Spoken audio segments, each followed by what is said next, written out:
¿no? Entonces vamos a tener que hablar un poco sobre la enfermedad para que ustedes puedan comprender varios aspectos farmacológicos. Acá, como podemos ver, este gráfico me sirve para determinar, ¿no?, cómo es el control en el paciente que está en un estado de ayuno y un paciente después del consumo de alimentos, ¿no? Como ustedes pueden ver, cuando un paciente ha tenido consumo de alimentos, se eleva normalmente la glucosa, ¿no? 120 a 140, que es el valor que todos esperamos que se pueda elevar. Y esta glucosa va a ir en parte hacia el hígado, otra parte va a ir hacia el músculo estriado también, ¿no? Va a ingresar. Y por otro lado tenemos que el estímulo del encéfalo, que va a ser ocasionado por el aumento de glucosa, también va a ir hacia los islotes pancreáticos, ¿no? Ustedes saben que en el páncreas, en las células beta, se produce la hormona insulina. La insulina lo que va a hacer es controlar el nivel de glucosa en sangre, ¿ya? Entonces la insulina, su objetivo es que la glucosa en sangre baje. ¿Cómo lo va a hacer? Puede hacer que los carbohidratos de la dieta ingresen al hígado formando glucógeno, ¿no? Formando glucógeno. Entonces los carbohidratos, la glucosa que se encuentra en la sangre es el monosacárido. Entonces, para disminuir esos niveles, la insulina ayuda a que el monosacárido se reúna con otras glucosas y formen el glucógeno, que es un azúcar más complejo, y este glucógeno se puede almacenar en el hígado, ¿ya? Entonces es un mecanismo por el cual la glucosa va a bajar. Otro mecanismo va a ser también el ingreso de la glucosa al músculo estriado, y por otra parte también la generación de tejido adiposo, ¿ya? El tejido adiposo también va a ayudar a disminuir los niveles de glucosa, porque la glucosa va a poder ingresar en parte a estas células, ¿no? Entonces por eso se dice que la insulina, es una hormona que forma compuestos. ¿Cómo se llama eso? Anabólica, ¿sí? Una hormona que destruye compuestos se llama catabólica, que es lo opuesto, ¿no? Entonces la insulina más bien es una hormona anabólica porque forma complejos, forma glucógeno, forma tejido graso, ¿sí? Entonces eso es lo que yo siempre les digo, que cuando una persona, por ejemplo, consume azúcar en grandes cantidades, ¿sí?, no importa que tu nivel de glucosa esté bien, que la persona lo pueda controlar, porque al fin y al cabo la insulina va a seguir haciendo estas modificaciones. Por lo tanto, la insulina va a seguir formando tejido adiposo, grasa, que es la que se nos acumula en el abdomen, se nos acumula en las diversas partes. Entonces, si tú comes, por ejemplo, una torta que tiene un montón de glucosa o una gaseosa, ¿está bien? Tú dices, ok, la insulina viene y la insulina hace que la glucosa baje, así que no tengo problemas, ¿no? Mientras sea joven, mientras mi páncreas funcione normal. Yo puedo meter un montón de gaseosa y aún así la insulina va a bajar los niveles de glucosa.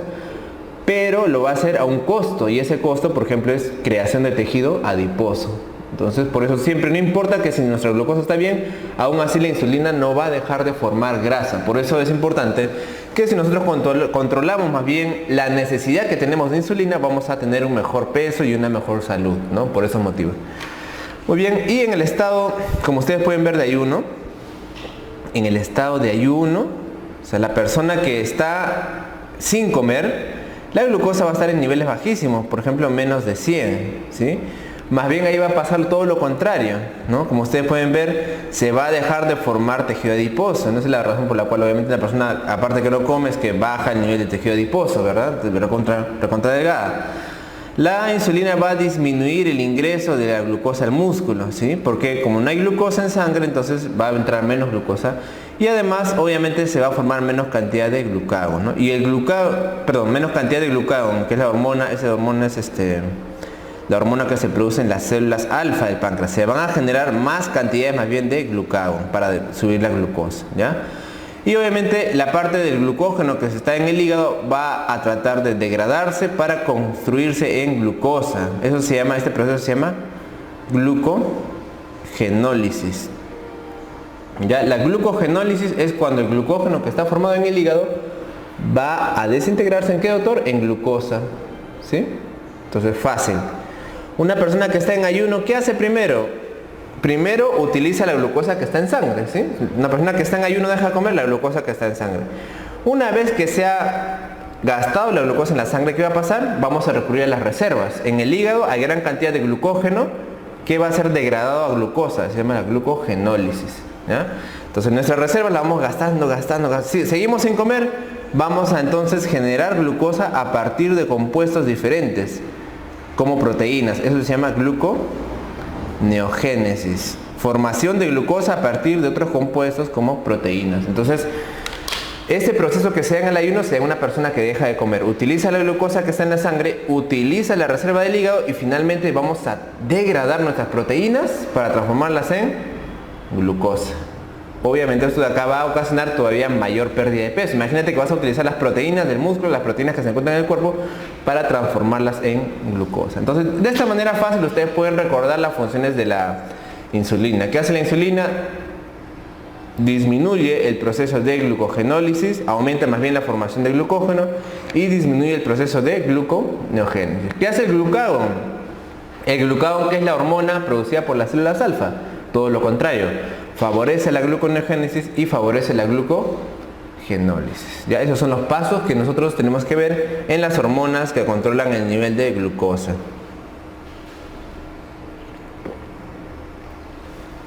Para la formación de la insulina, que se genera, como les digo, en las células beta, siguen estos pasos, ¿no? Y acá tenemos las transformaciones que sufre la insulina, ¿no? El principal precursor, el más antiguo, es la preproinsulina, ¿no? La preproinsulina. Esta preproinsulina se va a degradar y se va a desdoblar, formándose enlaces disulfuro, como ustedes pueden ver acá, ¿sí? Estos enlaces disulfuro van a cambiar la conformación de la preproinsulina, que se va a transformar en proinsulina. Luego de esto va a ocurrir desdoblamientos en las posiciones de arginina y lisina, lo que va a llevar por un lado a la producción del péptido C y por otro lado a la producción de insulina. ¿Ya? Entonces acá vemos que la insulina al final es una proteína, es una hormona de tipo proteica, que se produce además de una proteína mucho más grande, que es esta de acá, ¿no? Esta proteína mucho más grande al final se va a escindir y se va a transformar por un lado en insulina y por un lado en péptido C.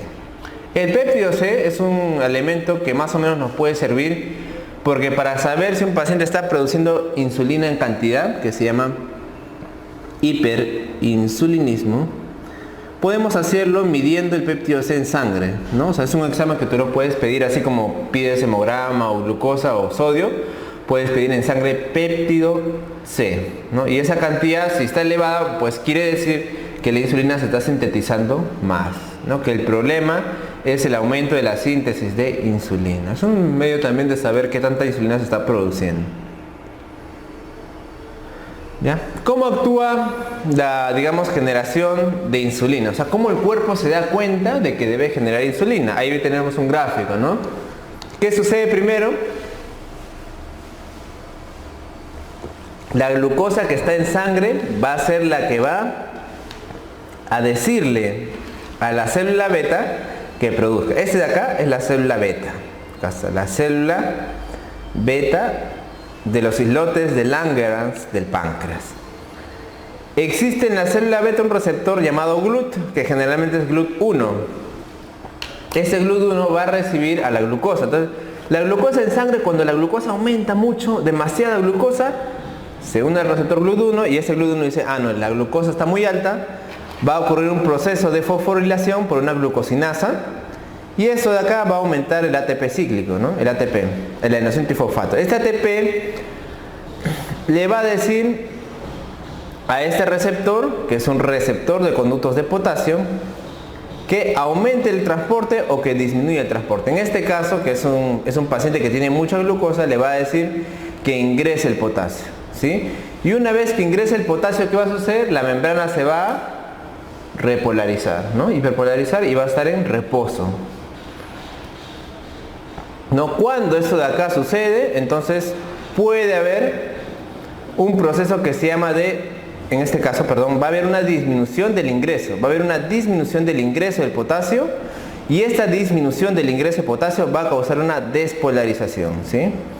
Se despolariza la membrana, permite el ingreso de calcio y con esto va a liberar la insulina. Ya nuevamente, entra la glucosa en exceso, fosforila la glucosa 6-fosfato, esto de acá aumenta el ATP cíclico, el ATP, y este ATP va a impedir el ingreso de potasio, ¿sí? Como no ingresa potasio, la membrana va a entrar en despolarización y por lo tanto se va a liberar las vesículas de insulina, ¿ya? Insulina. Este proceso que ustedes ven acá puede ser disminuido, puede ser interrumpido por algunas sulfonilurias, unos fármacos que se llaman sulfonilurias y meglitinidas. ¿Qué van a hacer estos fármacos, doctor? Van a modular el ingreso o la salida de potasio, ¿ya? Lo que va a ocasionar una mayor despolarización o una menor despolarización, generalmente una mayor despolarización, que va a permitir la mayor liberación de insulina, ¿ya? A los fármacos que aumentan la capacidad de secreción de insulina se les llama secretagogos, ¿ya? Eso se le llama secretagogos, ¿ya?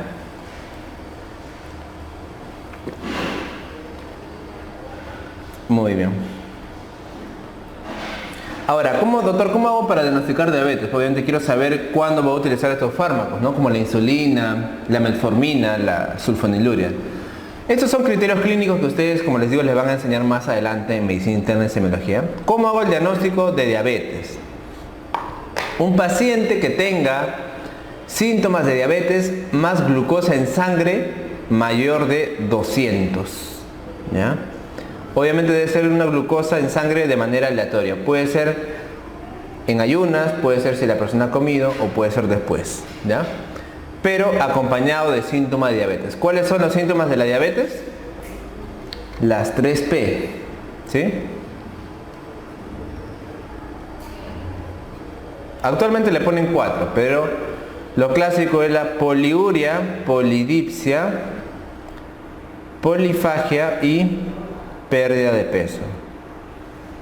¿Sí? ¿Han escuchado esos términos? Esos términos de acá son, digamos, parte del argot médico, ¿no? De que ustedes van a ver en semiología y medicina interna. Son términos difíciles, pero que ustedes van a manejar cuando sean médicos de la manera más sencilla, ¿no? ¿Qué es poliuria? Aumento de orina, ¿sí? Poliuria, una persona que orina bastante. Polidipsia, aumento de la sed, ¿ya? Tengo mucha sed, polidipsia. Polifagia, aumento del hambre, ¿ya? Polifagia. Entonces esos 3 síntomas los tienen los pacientes diabéticos en estadios avanzados. Orinan bastante, bastante sed y bastante hambre, ¿ya? Esos son los 3 síntomas. Y además también se puede unir con pérdida de peso. Entonces si un paciente tiene esto y además una glucosa más de 200, tiene el diagnóstico de diabetes. Ese es un criterio. Otra manera de diagnosticar: paciente que tenga 2 muestras de glucosa en plasma más igual a 126, ¿ya? Pero eso tiene que ser en ayunas, o sea, la persona tiene que haber dejado de comer mínimo 8 horas, ¿no? Por eso se le pide al paciente que cene, digamos, algo ligero y al día siguiente en la mañana, a las 7, 6, etcétera, se tome la muestra de glucosa sin haber probado ningún bocado. Ya se llama glucosa en ayunas. Si la glucosa en ayunas en 2 o más muestras está mayor o igual a 126, la persona ya tiene el diagnóstico de diabetes, ¿sí? Otra manera de diagnosticarla es con la glucosa a las 2 horas de prueba, no se van a prueba de tolerancia a la glucosa oral, o sea, le vamos a dar al paciente una cantidad de glucosa que generalmente son 100 gramos y luego de eso le vamos a tomar la glucosa en sangre a la hora, a las 2 horas y a las 3 horas. Si la glucosa a las 2 horas de haberle dado esa carga de glucosa está más de 200, también se hace el diagnóstico de diabetes, ¿ya? Y finalmente, otro criterio es la hemoglobina glicosilada mayor o igual a 6.5. La hemoglobina glicosilada es un examen de laboratorio que últimamente ha cobrado mayor importancia. ¿Por qué? Porque la hemoglobina glicosilada mide la cantidad de hemoglobina que está glicada por el exceso de glucosa. Entonces esta hemoglobina va a persistir mucho tiempo con esta glicación, generalmente meses, hasta 3 meses. Entonces, una persona que tiene diabetes, por ejemplo, puede ser que su glucosa esté mal y un día decide ayunar, ya no come nada. Entonces si no come nada, le tomas el examen y al día siguiente sale ok, sale que la glucosa está bien, porque ha dejado de comer, ¿me entiendes? En cambio, esta hemoglobina glicosilada guarda la respuesta de meses. Entonces, si yo dejo de comer un día para que la glucosa me salga normal, tú le tomas la hemoglobina glicosilada y la hemoglobina glicosilada va a salir alterada. ¿Por qué? Porque eso de ahí es un resultado de meses de glicación. Es una manera de, digamos, descubrir a qué paciente puede estar tratando de engañarnos, ¿no? Ayunando y tratando de bajar los niveles de glucosa. Entonces, ese también es un parámetro muy importante. Y como ustedes ven ahí, mayor o igual a 6.5 es un valor de hemoglobina glicosilada, también puede hacer el diagnóstico. ¿Sí? Entonces, esta es la manera como yo digo, este paciente tiene diabetes, lo diagnostico. ¿Ya? Ahora, doctor, hay que ver que algunos fármacos pueden elevar el nivel de glucosa y otros pueden bajar. ¿Por qué es importante esto? Obviamente para que no te confundas, si piensas que un paciente es diabético y que simplemente ha tenido una elevación por fármacos, o si un paciente que es diabético y está en tratamiento, puede ser que se le baje mucho el azúcar, ¿no? Y quizás es por algunos medicamentos, ¿ya? Ahí tenemos una serie de medicamentos. Lo más importante son los corticoides. Ahí están los glucocorticoides, ¿sí? Que también te suben los niveles de glucosa, porque el cortisol también te aumenta los niveles de glucosa, ¿no? Algunos antipsicóticos, sobre todo los atípicos, agonistas adrenérgicos beta, los famosos adrenérgicos beta que hemos estado estudiando, pueden aumentar los niveles de glucosa, ¿ya? Los diuréticos, ya habíamos visto que las tiazidas, ¿se acuerdan? ¿Se acuerdan que las tiazidas, la hidroclorotiazida, podía aumentarme el ácido úrico, ¿sí? Hacerme hiperlipidemia y también podía darme hiperglicemia como efecto adverso, ¿sí? Las hidantoínas como la fenitoína, que es un anticonvulsivante que ya lo hemos estudiado. Los opioides, que también hemos estudiado en la última clase, fentanilo, morfina, etc. ¿Ya? Hay algunos otros fármacos.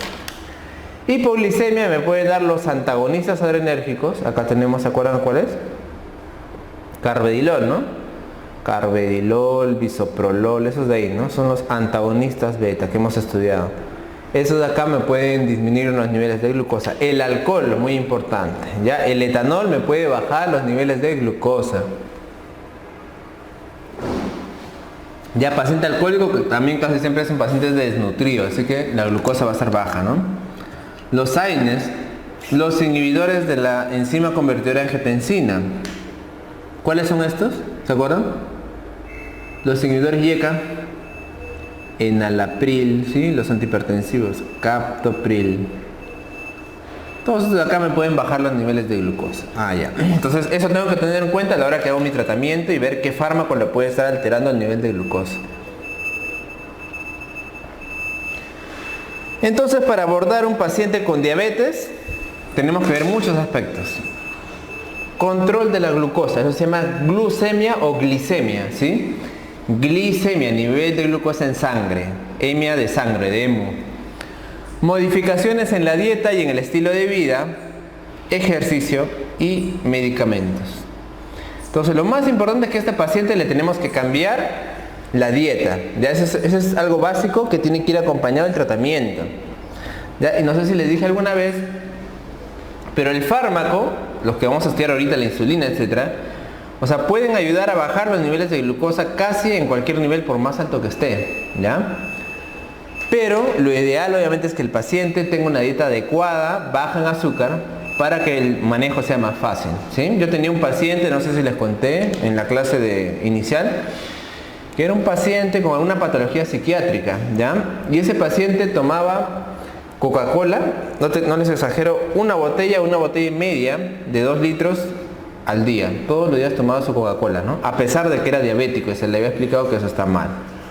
Aún así, con eso, el paciente cuando usaba, porque obviamente los médicos, digamos, no le habían abordado bien, le dejaban al paciente que haga sus desarreglos. Entonces todos los días el pata tomaba gaseosa y aún así le daban 30 unidades de insulina y 20 unidades de insulina en la noche. Y con eso manejaba bien los niveles de glucosa. O sea, tú le tomabas la glucosa y estaba bien.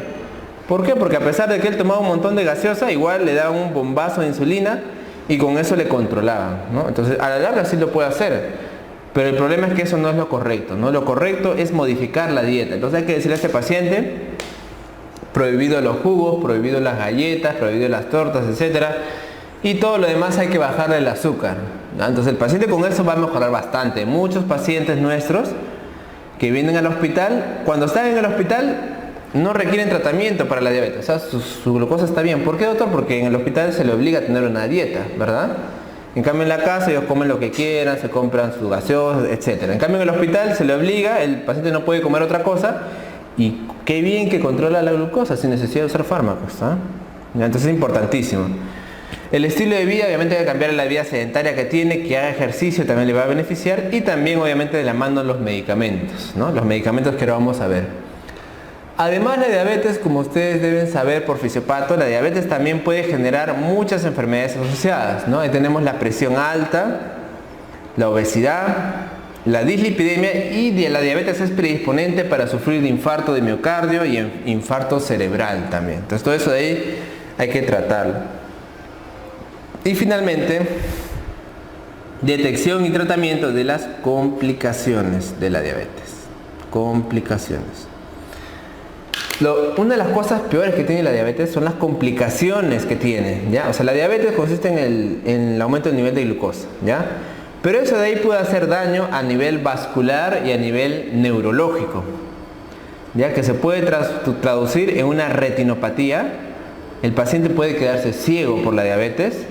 En enfermedades cardiovasculares, ¿ya? Alteración de los vasos sanguíneos por los niveles importantes de glucosa, que va a ocasionar infarto al corazón, ¿ya? El paciente no puede tener presión alta, no tiene arritmia, absolutamente nada, pero solo por la diabetes tiene un riesgo aumentado de infarto del corazón. ¿Qué más, doctor? Neuropatía. Los nervios, al tener las proteínas glicadas, se llaman procesos de glicación de proteínas, las proteínas van a fallar y los nervios van a dejar de transmitir la información adecuada. El paciente con diabetes sufre bastante de dolores neuropáticos, ¿sí? Siente que se le adormece la mano, siente hormigueo en los pies. Eso es algo común en los pacientes con diabetes. Y este grado de problema puede llegar a ser tan severo que el paciente puede tener patologías a nivel de su pie. Ya en el pie el paciente va a dejar de tener la sensibilidad normal y va a empezar a hacerse microtraumas. Se va a golpear el pie, le va a salir ampollas. Y el paciente al final puede tener un pie diabético. Son pies a los cuales se les hace una úlcera, ¿no? Un hueco, y el paciente puede tener incluso toda esta parte del pie totalmente necrosada. Las complicaciones vasculares también causan en el paciente diabético que la irrigación no sea adecuada y el paciente puede tener gangrena, necrosis del pie. Se pone negro, negro, negro, negro, y muchas veces hay que amputarle, ¿no? La causa más frecuente de amputación de pie es por diabetes, ¿no? Ustedes habrán visto varios casos, ¿no? De personajes de la farándula que han tenido diabetes y han terminado con amputación, ¿no? La diabetes es la primera causa de paciente con enfermedad renal crónica en diálisis. Si tú vas ahorita al Rebagliati y ves a todos los pacientes que se dializan, el gran porcentaje es por diabetes, ¿ya? La diabetes causa enfermedad renal crónica y hemodiálisis en estos pacientes. Entonces la diabetes es una enfermedad recontra complicada. Aparte del control de la glucosa, como tú puedes ver que es solo esta parte, ¿sí? Tenemos estos problemazos que me ocasionan muerte en los pacientes, ¿ya?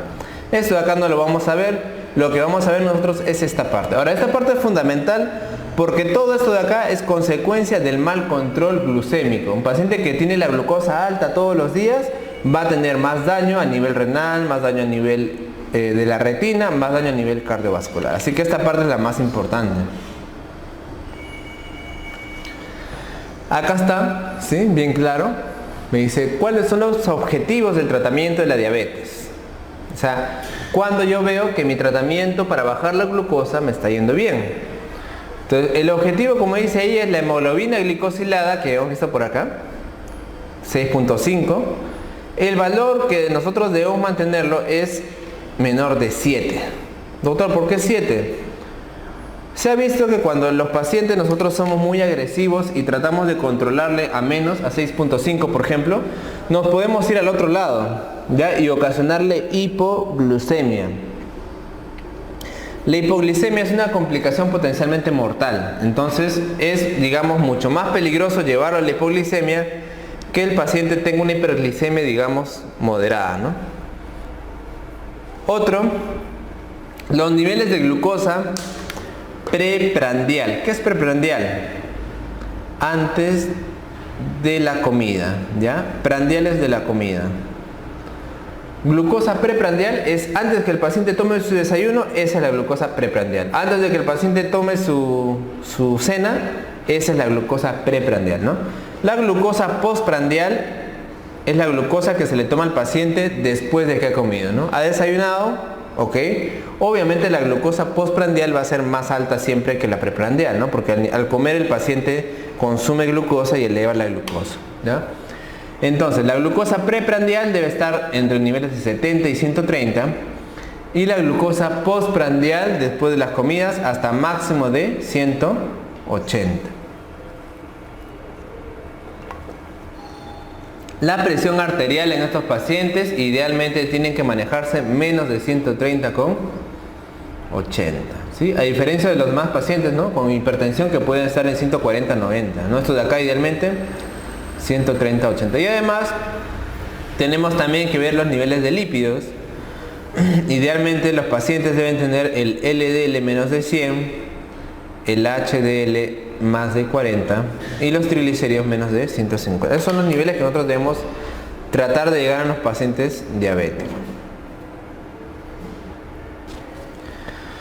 ¿Ya? Entonces para esto nosotros vamos a usar una alternativa, es la insulina, ¿no? Ese es el compuesto de insulina. Ya saben ustedes que es una proteína, es una hormona de tipo proteica. Y la insulina, esa es la insulina original, ha tenido diversas modificaciones para llegar a tener ciertas características farmacocinéticas favorables, ¿no? Acá está la insulina Lispro, son los nombres según el radical que se le aumenta o se le quita, ¿no? La insulina que se le aumenta la arginina le llaman la insulina glargina, ¿sí? Glargina. La insulina glulicina, la insulina aspártica por el asparto y la de Temir tiene una modificación en la lisina, como ustedes pueden ver, ¿ya? Entonces, estos compuestos de insulina, ¿en qué se diferencian, doctor? En esto, ¿ya? En el tiempo de duración inicio, más que todo, ¿ya? Como ustedes pueden ver, tenemos la insulina de acción corta. Está la insulina aspártica, ¿ok? La insulina glulicina, la insulina Lispro y la insulina regular, que es la que más usamos quizás en el hospital, ¿no? La insulina regular. Acá sí, ustedes tienen que aprender y les aconsejo que memoricen más o menos los tiempos en el cual actúan y cuánto me dura cada tipo de insulina. Eso ustedes tienen que saberlo, ¿ya? Esas de acá, la aspártica, glulicina y Lispro, el inicio aproximadamente de acción 15 minutos, ¿no? 15 minutos. Efecto máximo, o sea, en el efecto en el cual van a bajar la glucosa al máximo, 1 hora, media 1 hora. Y la duración aproximadamente de 3 a 4 horas, ¿ya? De 3 a 4 horas. Eso es lo que me dura una insulina. Y la regular, que es la que más usamos, también es relativamente de efecto corto.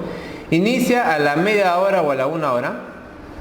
Efecto máximo de 2 a 3 y la duración de 4 a 6 horas, ¿ya? De 4 a 6 horas. Ese es el tiempo que me dura más o menos la acción de la insulina regular. Esa es la que más, una de las que más usamos. En la de acción prolongada, acá tenemos a la NPH, ya esa es la famosa insulina Humulin. Empieza la acción dentro de 1 a 4 horas. El efecto máximo es de 6 a 10 horas y la duración puede ser de 10 hasta 16 horas, ¿ya? Obviamente si la duración es mayor, ustedes comprenderán que la insulina se va a dar más espaciada, ¿no? Y la insulina de Temir y la glargina, ambas tienen inicio de acción de 1 a 4 horas.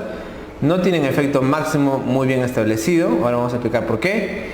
Y la duración aproximadamente es de 20 a 24 horas. O sea, un día entero prácticamente, ¿no? Entonces ustedes ahí pueden ver que la insulina de Temir o glargina la podemos usar tranquilamente una vez al día, ¿sí?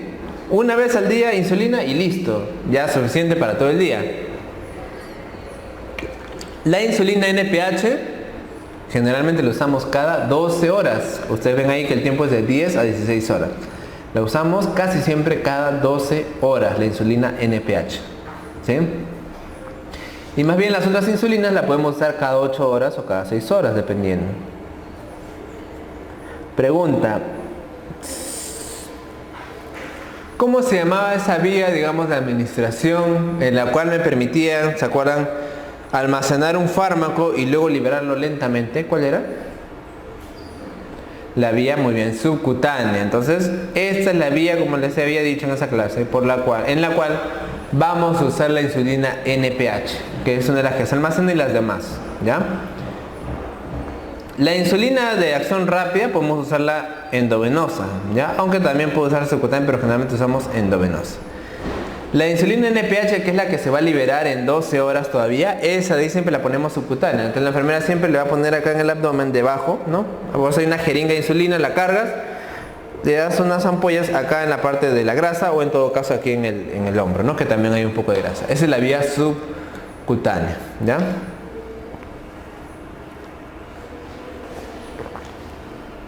Pregunta: si yo tengo un paciente que me viene con la glucosa muy alta, 300, 400, ¿qué insulina voy a preferir darle a este paciente que me viene con una emergencia, digamos?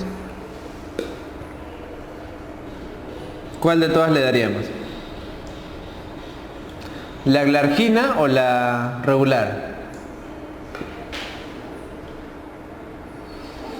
La regular, ¿no? Por el inicio de acción más rápido, ¿está bien? Entonces, ante emergencia, doctor, de preferencia es la regular. Entonces, me eleva la glucosa, regular. ¿Para qué voy a dar la NPH y la glargina? Para el control de un paciente relativamente estable, ¿sí? Un paciente que, bueno, tiene glucosa elevada, pero que no le va a causar problemas.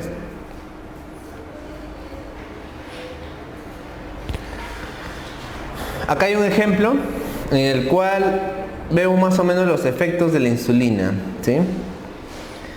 Acá vemos claramente que los análogos de insulina, que son, digamos, las insulinas más lentas, ¿no? Más cortas, la utilizamos.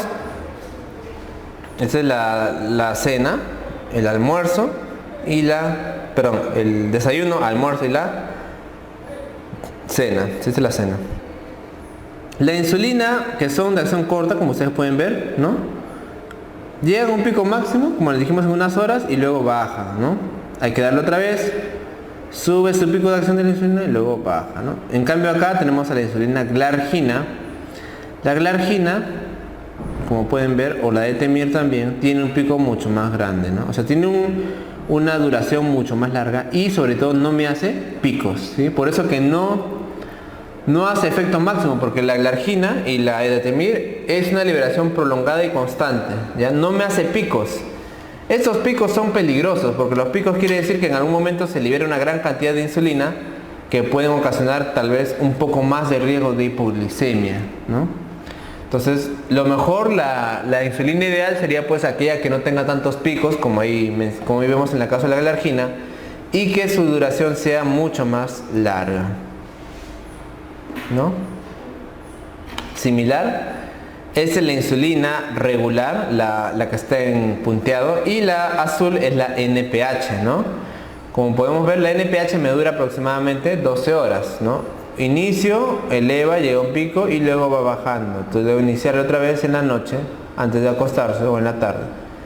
Y la insulina NPH todavía va a persistir, ¿no? La insulina regular, como ustedes pueden ver, el comportamiento es muy similar a los análogos y aumenta los niveles por un cierto periodo, ¿no? Esos son los efectos de la insulina, entonces, ¿no? Lo que nosotros esperamos, ¿no? Y por otro lado tenemos que ver que también nosotros tenemos dos formas de administrar la insulina, ¿no? Generalmente la administración que se prefiere es la de basal, ¿no?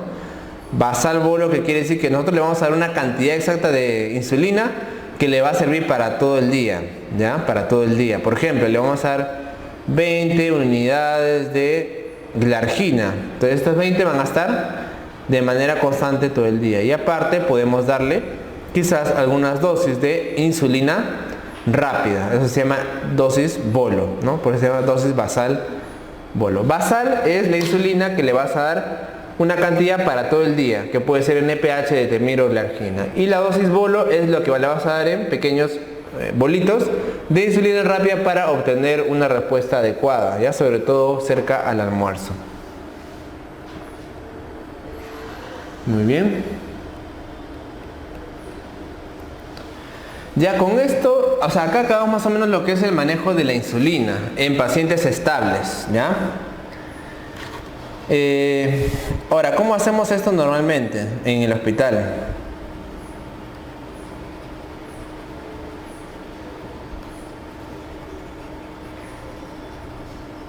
¿No? En el hospital lo que hacemos normalmente es ponerle a un paciente una escala de insulina rápida que se llama insulina escala móvil, ¿no? Para eso utilizamos la insulina R, que es la más rápida que tenemos, ¿no? Entonces le ponemos así, insulina R a la siguiente escala. Si la glucosa, este es de hemoglucotés, que es, hemoglucotés es la prueba en la cual la enfermera tiene su maquinita, ¿sí? Un punzón, le pinchas al paciente una gota de sangre, lo pones en la máquina y me sale el nivel de glucosa, ¿no? Eso lo venden en farmacias y eso es lo que usan las enfermeras para controlar al paciente cada vez que se le pida, ¿no? Porque imaginarán que sacarle una muestra de sangre, que también se puede hacer, ¿no? Sacar una muestra de sangre y llevarla al laboratorio se demora mucho más, ¿no? Pero también te da un nivel de glucosa más real, ¿no? Pero nosotros manejamos siempre el glucotés, que es mucho más rápido, ¿ya? Normalmente nosotros le pedimos a la enfermera que le tome hemoglucotés cada 8 horas o preprandial, ¿no? ¿Qué era preprandial? Antes de las comidas. Entonces, antes del desayuno le va a tomar hemoglucotés, antes del almuerzo le va a tomar y antes de la cena le va a tomar. Esos resultados lo vamos a ver en la historia anotada por la enfermera, ¿no? O sea, tú le vas a poner hemoglucotés cada 8 horas o hemoglucotés preprandial. Muy bien. Una vez que hace esto, nosotros vamos a poner, si el hemoglucotés me sale más de 200 a 250, le va a administrar 2 unidades internacionales de insulina. Lo que pasa es que cada unidad de insulina baja aproximadamente 50 miligramos de glucosa. Cada unidad de insulina baja 50 miligramos por decilitro de glucosa. Por eso, nosotros vamos subiendo de 50 en 50 y cada vez que subamos de 50 en 50, vamos a aumentarle una unidad de insulina, ¿sí? Si tiene más de 300 a 350 le vamos a dar 4 y si tiene más de 350 le vamos a dar 5, ¿ya? Entonces eso es lo que va a hacer la enfermera normalmente. Entonces le va a tomar hemoglucotés, doctor, le salió 280, ya, ¿qué dice ahí? 3 unidades de insulina, 3 unidades de insulina, ¿sí? En la tarde, doctor, le tomé, vamos a poner, en la mañana me salió 280, ya, le puse 3, ya. En la tarde, doctor, le salió 350, le puse 4. Y en la noche le salió 180, le puse 0. Listo. ¿Cuánto utilizaste al día?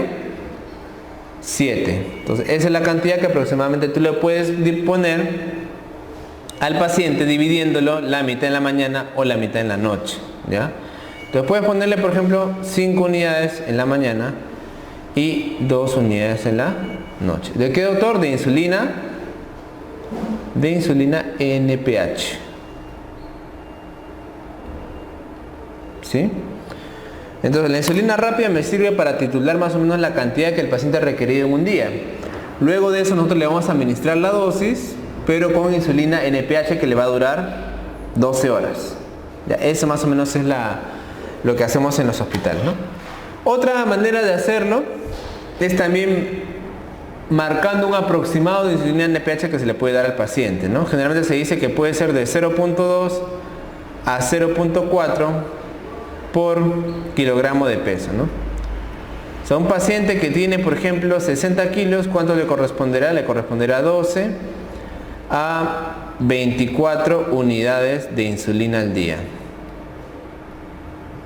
Eso es un valor también aproximado. O sea, tú puedes, en un paciente que requiere insulina porque sufre de diabetes, 0.2 por 0.4 por kilogramo de peso. Si pesa 60, me requiere 12 hasta 24 unidades de insulina. De este requerimiento, tú le puedes dar igual las 2/3 partes en la mañana si quieres, 8 unidades en la mañana y 4 unidades en la noche. ¿De qué, doctor? De insulina NPH, que es la más larga, ¿sí? Entonces, en función a esto, nosotros más o menos podemos calcular la cantidad de insulina que va a requerir el paciente. Y además de esto, además de la insulina NPH, le vamos a seguir dejando la insulina a escala móvil. ¿Por qué, doctor? Porque puede ser que a pesar de que le demos la insulina NPH, el paciente al tomarle la glucosa me salga elevado, ¿sí? Entonces, si por ejemplo yo le dije a la enfermera, ya le vas a poner insulina NPH, le vas a poner 8 en la mañana y 4 en la noche, ¿sí? Ya. Y además también va a seguir con la misma escala móvil, insulina R a escala móvil. Entonces, si con esto el paciente me hace en la mañana, me hace, imagínate, 180, perfecto. En la tarde me hace 140, perfecto. En la noche me hace 250, ¿qué hago, doctor? Le pongo 2 unidades de rápida, ¿sí? 2 unidades de insulina rápida.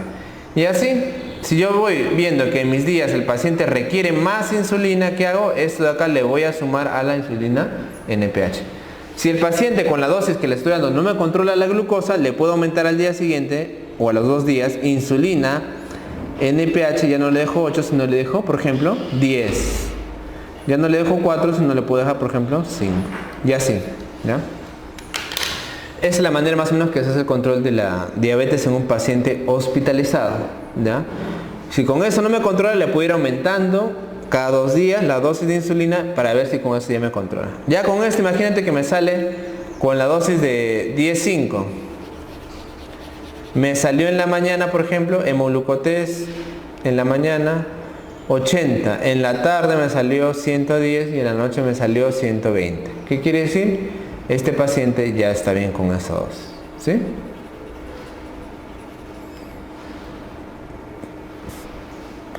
¿En qué caso se usa la insulina? La insulina se va a usar en pacientes que no me respondan con los antibióticos orales, o sea, las pastillas, y segundo, en pacientes que están hospitalizados. Ya eso es algo muy importante. Hospitalizado. Un paciente que ingresa al hospital generalmente por una infección o un cuadro severo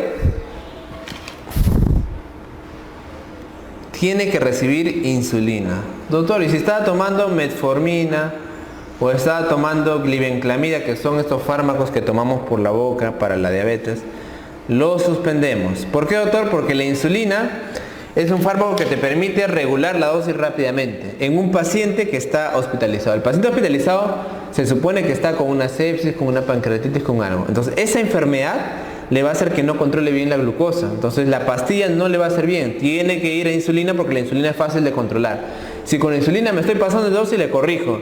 Si la insulina me falta, le meto más insulina. Es un método más fácil de controlar la glucosa, ¿ya? Entonces, nuevamente, si un paciente se hospitaliza y tiene un cuadro agudo, un cuadro difícil, hay que retirarle la medicación oral e instalarle la medicación por insulina. Cuando el paciente se vaya a casa, le quite la insulina y vuelve a su medicación habitual, ¿ya? Eso es lo que hacen estos pacientes. Entonces, para todo eso me sirve la insulina. Muy bien. Ahora, existen cuadros también que son llamadas emergencias hiperglicémicas, ¿ya? Emergencias hiperglicémicas. Esto se da en pacientes que generalmente no han tenido un control de diabetes, o sea, no sabían que eran diabéticos, o que son diabéticos que son muy mal controlados. ¿Ya? Como dice ahí, el mayor problema es la deficiencia de insulina, falta de insulina. Esto de acá, en el tejido adiposo, va a generar lipólisis incrementada, ¿sí? Se va a incrementar la destrucción de las células grasas, eso se llama lipólisis.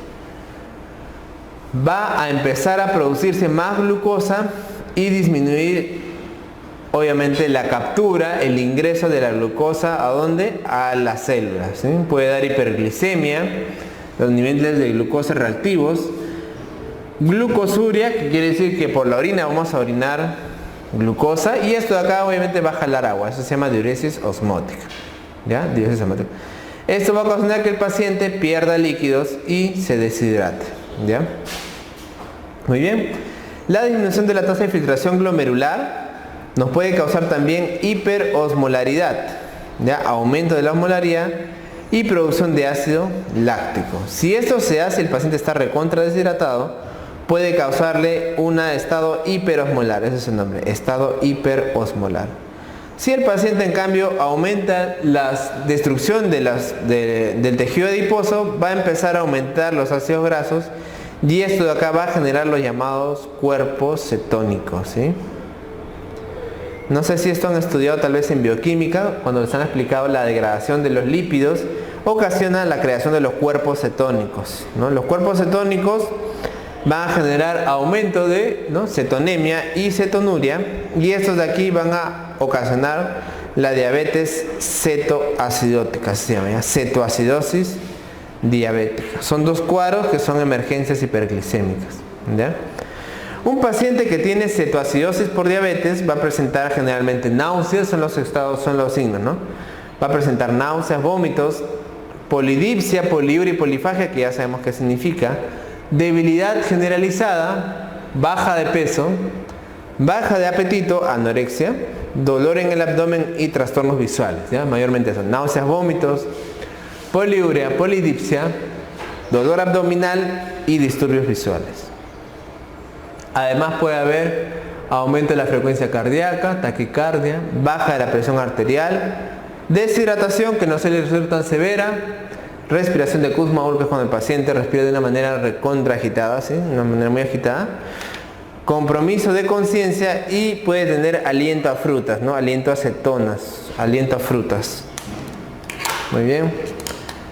El paciente en cambio que tiene un coma, el llamado síndrome hiperosmolar, que también es una consecuencia de la diabetes, va a tener más que todo poliuria, polidipsia, pérdida de peso y cambios del estado de conciencia.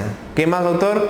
Va a haber una deshidratación que va a ser más grave que en el caso anterior, una deshidratación extrema, hipotensión, hipotermia y también puede haber, más bien va a haber ausencia de la respiración del Kussmaul, ¿no? Dilatación gástrica, ilio, confusión y hasta coma, ¿ya? Entonces, el paciente con síndrome hiperosmolar mayormente va a estar mucho más deshidratado que el paciente con cetoacidosis. Muy bien, para diferenciar si un paciente me viene con un problema de cetoacidosis o de síndrome hiperosmolar o de estado hiperosmolar, se hace este cuadrito, que este es muy importante, ¿no? Son pacientes que vienen a la emergencia en estado de coma, eso se llama, ¿ya? Coma, cetoacidótico, coma, hiperosmolar. Vamos a ver generalmente que está inconsciente, ¿ya? Y la diferencia más importante, como ustedes pueden ver acá, es el nivel de pH, ¿sí? El nivel de pH va a estar menos de 7.3 en los pacientes con cetoacidosis diabética. En el paciente con estado hiperosmolar puede estar más de 7.3, eso no es problema, más de 7.3. En el paciente con diabetes, dependiendo del grado, si es leve va a estar de 7.25 a 7.3, si es moderada de 7 a 7.3 y si es severa menos de 7. Esto va a estar en relación con el nivel de bicarbonato, obviamente, ¿no? El bicarbonato va a estar más bajo mientras más el pH esté bajo. Conocen ustedes que el bicarbonato es un electrolito que le va a dar al paciente un aumento del pH, ¿no? Mayor bicarbonato, mayor pH. Entonces, si el pH está bajísimo, el bicarbonato también va a estar menos de 10 a 15 y acá va a estar de 15 a 18. La presencia de cuerpos cetónicos en orina o en sangre va a estar positiva en el paciente que tiene cetoacidosis diabética. En el paciente que tiene coma hiperosmolar, como ustedes pueden ver acá, no va a haber mayor cantidad de cuerpos cetónicos. El estado mental, generalmente el paciente con estado hiperosmolar está en mayor estado de estupor o coma, o sea, está mayormente más hundido. Y finalmente los niveles de glucosa van a estar generalmente más altos en el paciente con estado hiperosmolar. Más de 600, como ustedes pueden ver acá. En el paciente con cetoacidosis, miren, ¿cuánto está? Más de 250, ¿sí? Doctor, ¿puede estar en 600? Por supuesto, pero lo más común es que no lleguen a ese nivel tan alto, ¿ya? El nivel tan alto generalmente se da en el estado hiperosmolar, ¿ya? Ambos son presentaciones de pacientes diabéticos que me llegan a la emergencia por un aumento del nivel de glucosa y constituye una emergencia. ¿Qué es lo que debemos hacer en estos pacientes? Debemos monitorizar la glucosa con glucómetro cada hora aproximadamente. Los electrolitos, glucosa, creatinina, pH, bicarbonato, todo eso de ahí se hace cada 2 a 4 horas. Vamos a hidratar al paciente con cloruro de sodio, el suero salino, 1 litro durante la primera hora, luego 250 a 500 cc por hora en relación al nivel de sodio. Y cuando la glucosa del paciente me caiga a 200 en el coma cetoacidótico y 200 a 250 en el hiperosmolar, cambiamos la infusión a dextrosa al 5%. ¿Entendido? Entonces, viene un paciente con una emergencia hiperglicémica, le hidratamos con cloruro de sodio, obviamente que no tiene nada de glucosa, y esperamos. Cuando el nivel de glucosa ya esté menos de 200 en cetoacidosis o menos de 250 en estado hiperosmolar, le voy a cambiar la infusión de cloruro a dextrosa. ¿Sí? Doctor, ¿pero por qué si el paciente está con diabetes? Porque obviamente ya hemos llegado al objetivo, que era bajarle la glucosa a menos de 200 y menos de 250 en el estado hiperosmolar, y hay que volver a darle calorías al paciente. ¿Sí? Hay que volver a darle calorías. ¿Ya? La dextrosa al 5% es obviamente un frasco, es un frasco de solución que trae dextrosa en cantidad 5 gramos por cada 100 cc. Eso es lo que trae, ya 5 gramos por cada 100 cc. Entonces, si un paciente va a estar sin comer, nosotros lo podemos hidratar con esta dextrosa. ¿Qué pasa si al paciente que está sin comer lo hidratamos solamente con cloruro de sodio al 9 por 1000? ¿Qué le pasaría? Primero que al paciente le faltarían calorías, obviamente, ¿no? ¿El sodio da calorías? No.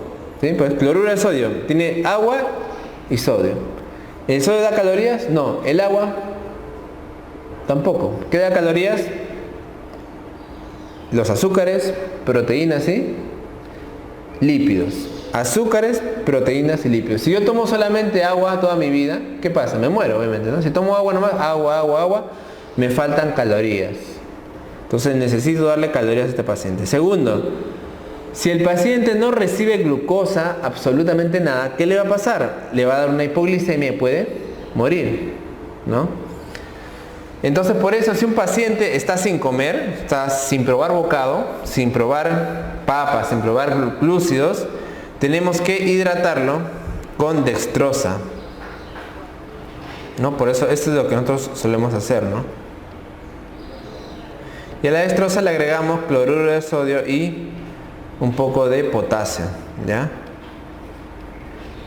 Entonces eso es lo que hacemos, le ponemos dextrosa, 1000 cc, cloruro 2, calium 1, y esto de acá le pasamos 1 a 2 frascos en 24 horas.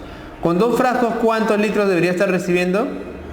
2, ¿sí? 2 frasquitos son 2 litros al día. Entonces, si un paciente no come, doctor, yo le pongo por la vena dextrosa, pero ahí me garantiza que le estoy dando glucosa, ¿sí? Le estoy dando glucosa por la vía. Entonces el paciente no va a tener hipoglicemia y va a tener calorías, ¿ya? Entonces por eso repito, si el paciente ya tiene glucosa, ya cayó, entonces ya le puedo empezar a dar dextrosa sin problema. Muy bien. ¿Y cuál es el tratamiento? Porque ya he hablado de que le vamos al paciente a administrar cloruro, a administrar posteriormente dextrosa, pero ¿cuál es el tratamiento de la crisis hiperglicémica? Acá el tratamiento va a ser administrarle insulina en infusión, ¿ya? La dosis 0.1 unidades por kilogramo de peso en bolo. Paciente pesa 70 kilogramos. ¿Cuánto le correspondería? 0.1 por 70, 7. Le voy a poner 7 unidades de insulina R STAT en bolo, ¿sí? 7 unidades de insulina a cargo en bolo. Y luego, ¿qué hago? Le infundo insulina 0.1 unidades por kilogramo de peso por hora, ¿ya? ¿Cómo hago esto, doctor? Así. Podemos poner, hacemos una preparación de cloruro al 9 por 1000, 100 cc, e insulina 100 unidades aproximadamente, ¿sí? 100 unidades de insulina en 100 cc de cloruro me da que cada cc me aporta una unidad de insulina. La dosis de insulina en infusión, doctor, es 0.1 unidades por kilo por hora. Ya, paciente que pesa 70, 0.1 por 70, 7 unidades por hora. Esa es la dosis que debo darle. Si yo tengo esta solución que he preparado yo, le he puesto 100 unidades de insulina, 100 unidades de insulina, con 100 cc de cloruro, al mezclarlo cada cc me trae una unidad. Si yo quiero pasarle a este paciente 7 unidades por hora, la infusión será 7 centímetros cúbicos por hora. ¿Ya? Y eso es, así de fácil es administrar la insulina. Entonces a la enfermera le digo, vas a preparar 100 unidades de insulina con 100 cloruro y lo vamos a pasar en una bombita a 7 cc por hora. Esa bombita se va a poner, ¿no?, en la máquina, la insulina, y le vas a poner ahí 7 cc por hora y va a empezar un goteo lento de insulina, 7 cc por hora, ¿no? Ese es el nivel de insulina que yo le debo bajar a esta paciente que ha venido con su crisis hiperglicémica. ¿Ya? En general, ya ahora consideramos que tiene que ser por vía endovenosa. La velocidad de descenso de glucosa con estas medidas debe ser de 50 a 70 por hora. Si no se consigue, se debe duplicar la dosis. Entonces, si el paciente me vino con 400, ¿no?, y al cabo de una hora de la infusión está en 380, ¿qué debo hacer? Acá me dice, si la glucosa no ha bajado de 50 a 70 en una hora, ¿cuánto bajó? 20. Ya, no ha bajado 50 o 70, debo duplicarle la dosis. Entonces, en vez de darle 7, le voy a dejar 14 cc por hora. ¿Está bien?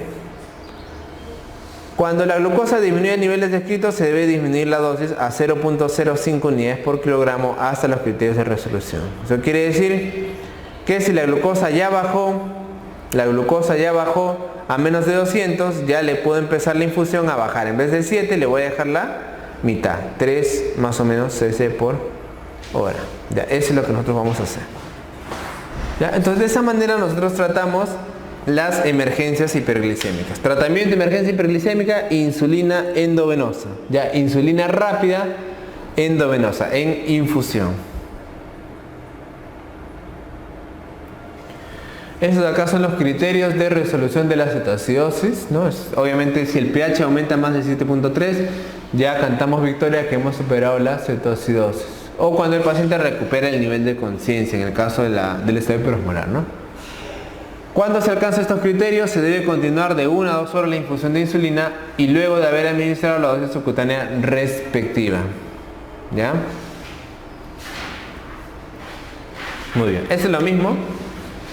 Esos cuadritos son iguales, solamente que acá me abordan también otro tipo de aspectos, ¿no? Paciente que tiene emergencia hiperglicémica, le calculo la insulina, ya sabemos que puede ser en bolo o en infusión, ¿no? Podemos utilizar 0.1 por kilo de peso en bolo y luego le dejamos la infusión de 0.1 unidades por kilo por hora, ¿ya? Muy bien, esa es la infusión de insulina que hemos estudiado. Aparte, el paciente debemos también hidratarle, como hemos dicho, con cloruro de sodio. Si el paciente tiene hipovolemia, le administramos cloruro. Si tiene deshidratación moderada, evaluamos el sodio, ¿no? Acá me dice, si me sale el sodio alto normal, le voy a dar una hidratación con 0.45%, o sea, el medio normal, ¿no? El medio normal. Acuérdense ustedes que lo normal es 0.9%, ¿no? Entonces 0.45 es el medio. ¿Cómo preparo el medio normal, doctor? Ya les expliqué, agarras un cloruro, mitad de cloruro y mitad de agua destilada, ¿no? De esa manera lo disuelves al medio normal.